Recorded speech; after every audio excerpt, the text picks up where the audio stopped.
Hi all, it feels like forever since I filmed a video. It has been forever.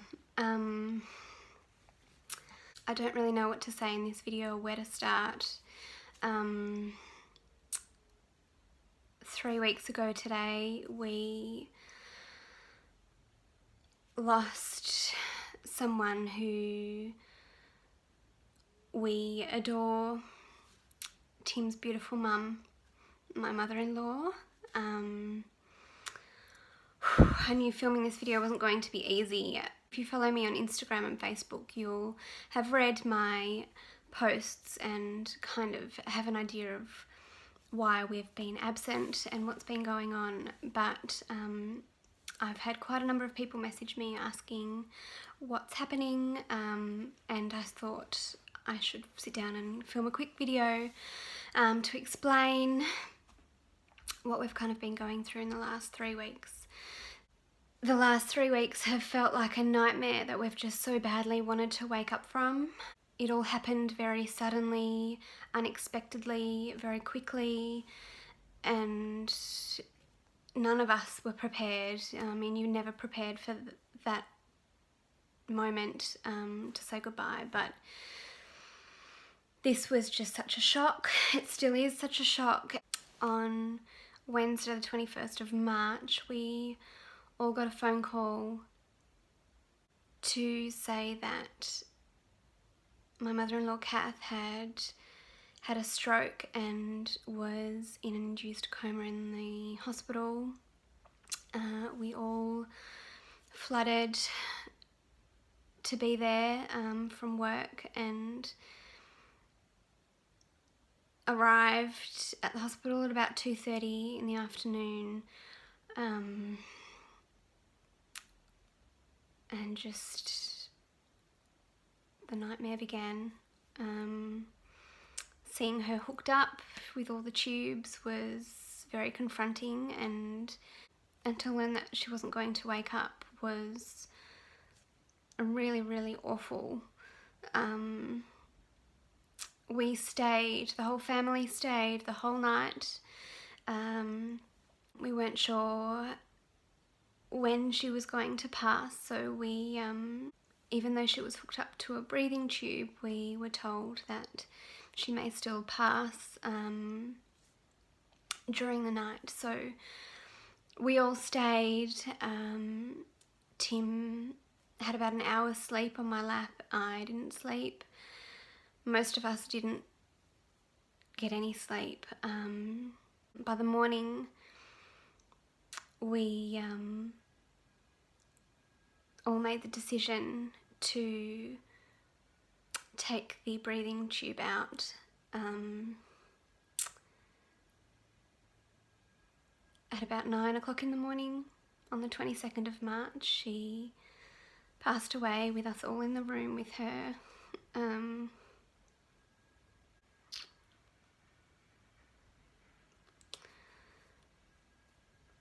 We each had our time throughout the night with her to talk to her and say our goodbyes, but there's nothing that prepares you for that moment. She was only 68. She had retired 6 weeks earlier, so she had so much more of her life to live and so much to give. She was an incredible human being. So selfless and giving and warm and welcoming of everybody. She would always have people who weren't family at Christmas, and she was just an incredible human being.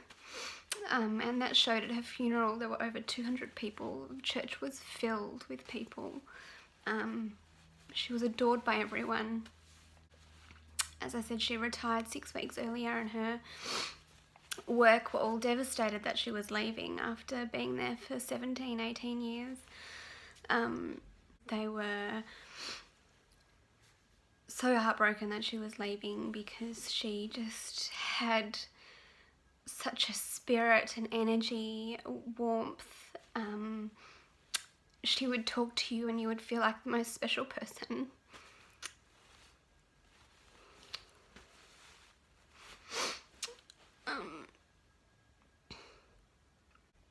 I feel very blessed to have had her in my life, even though it was for only 10 years. I met Tim when I was 19, so I'm 30 now. So for all of my adult life, she has been there. We lived with her for a number of years, and the last few years we've been seeing her, you know, weekly.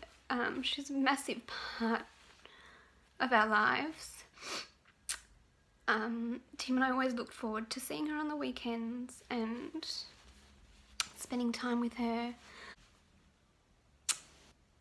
She was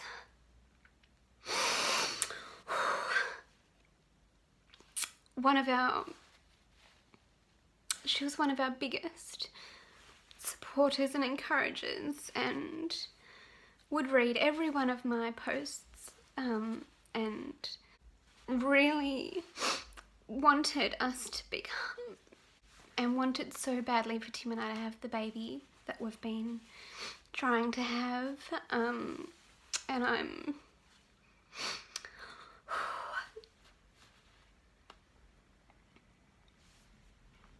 it just breaks my heart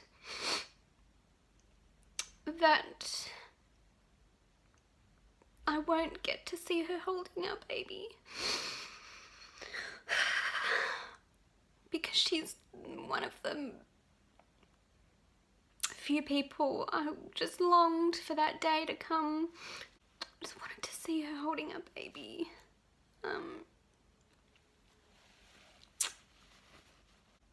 She's such an amazing granny.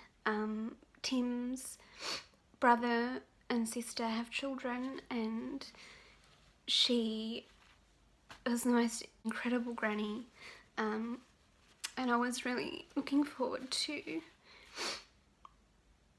her being a part of our children's lives and them getting to know her, and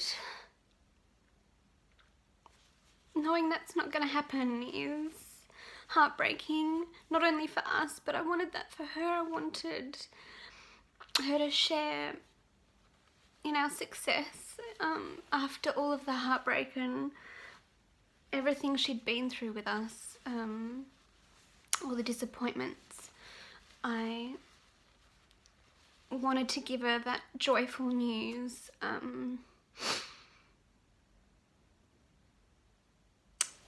She deserved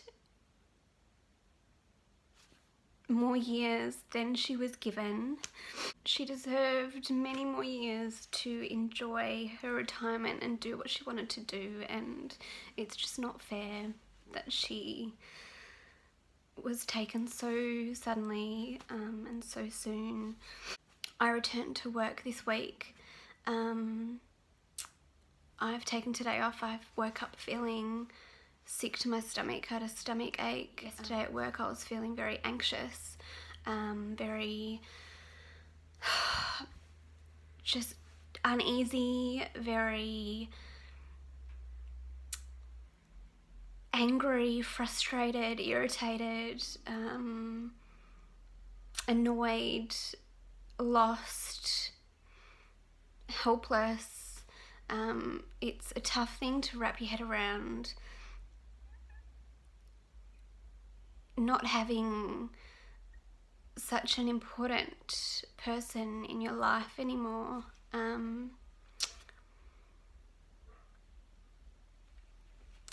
And trying to find a way to cope without that beautiful presence. And it's going to be hard. It's going to be really difficult for all of us, everyone who loved her. I've been getting messages from people from her work saying how they're struggling, people she worked with, and, you know, other family members. Tim hasn't returned to work yet.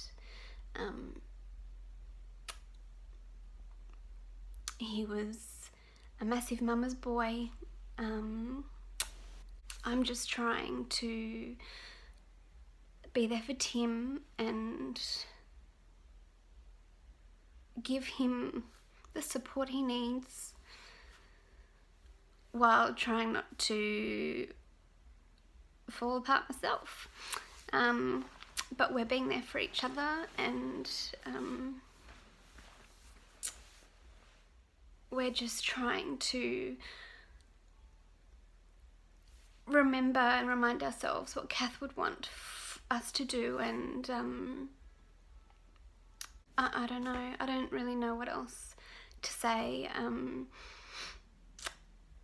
It's just such a cruel part of life. As I said, she was in my life for all of my adult life, the last 10 years, and made such an impact on me spiritually, emotionally. She was there for me when other people weren't. She was like a mother figure to me, a friend.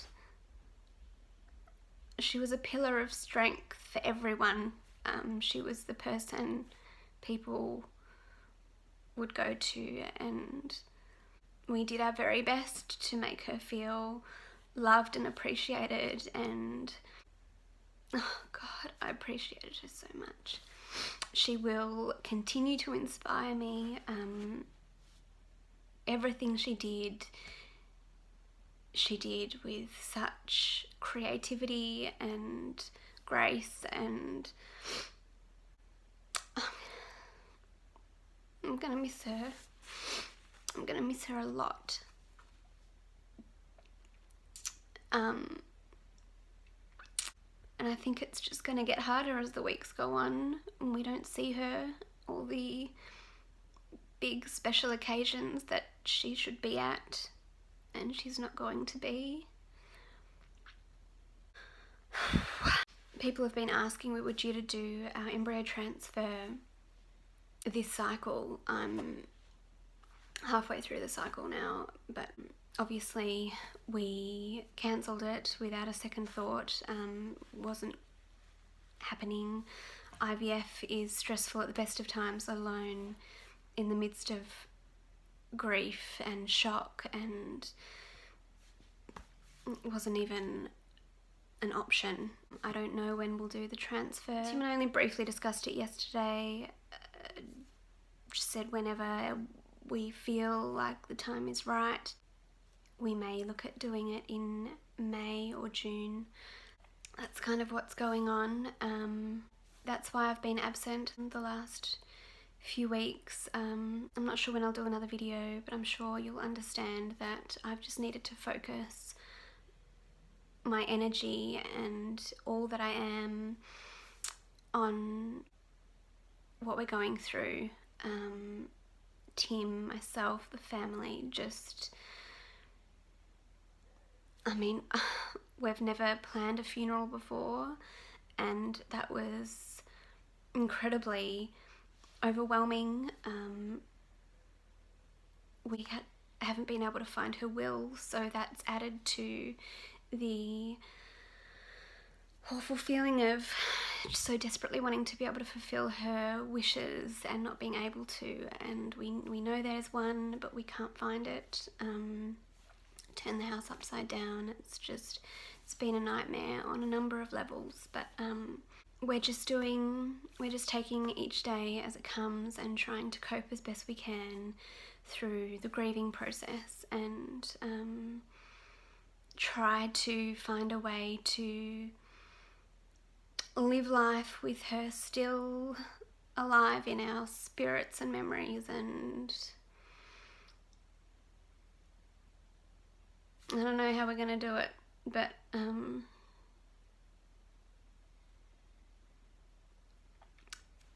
together we'll find the strength, hopefully. But yeah, I just wanted to update you all, apologise for being so MIA, and thank you all for the love that we have received following the heartbreaking news.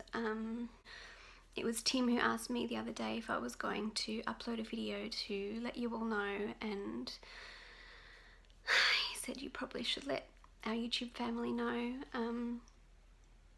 One thing I've always